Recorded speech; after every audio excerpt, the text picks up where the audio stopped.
Growing up, we are, all of us, Egypts to varying degrees, believing we are impervious to harm and common sense. As a young one, I was exceptionally gifted in this area. I've often considered it a miracle I've lived as long as I have.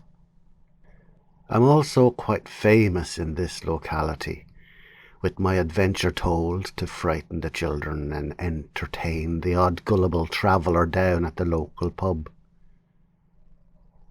Here's the story.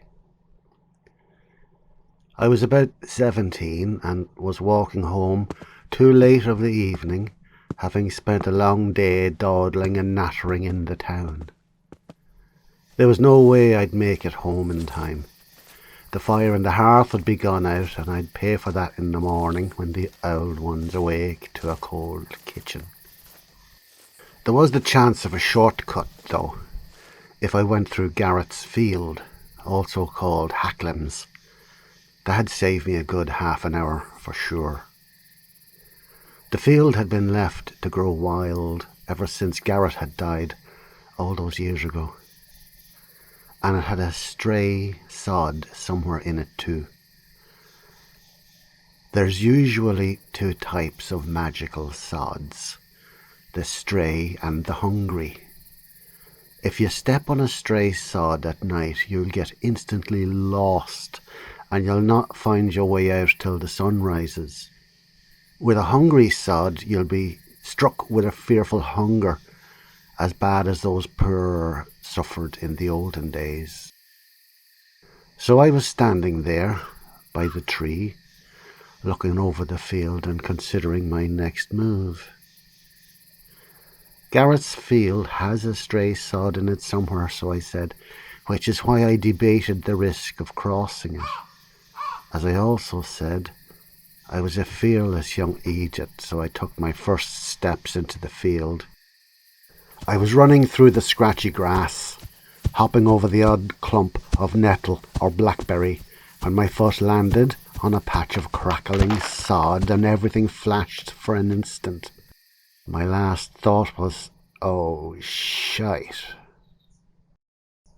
"You have an old name about you," said the tall woman in robes standing over me, holding a lantern.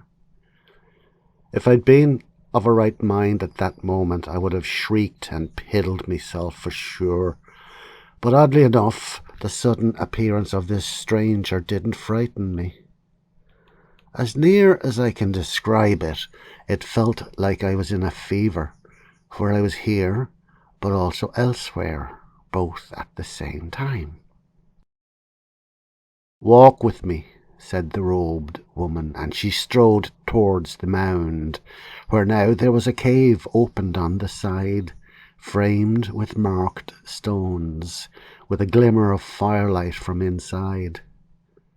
I followed, and we entered the cave, the floor flattening and broadening into a wide avenue of flagstones. The avenue ended, opening into a huge vaulted chamber. A massive brazier sat in the centre, smoke from it billowing upwards into shadow, and all about us a glittering of gold and steel. By the brazier was an anvil, and embedded in the anvil was a sword with a jewelled hilt. "Fit the shield to your arm and take the sword from the anvil," she said. I took the shield and reached to the sword. The sword would not move, joined as one to the anvil. Defeated, I took my hand from the hilt. "It is not to be you, then," she said, and I could hear a note of sadness in her voice. With that, the fire in the brazier dimmed, and the last I remembered was the woman's voice. "I will return you, and wait for another." And she blew out the light from her lantern. The stray sod is a real thing, and not up for debate. Now, if you judge this was a tale worth the effort of telling it, I'll have a nice wee Jameson, and thank you very much.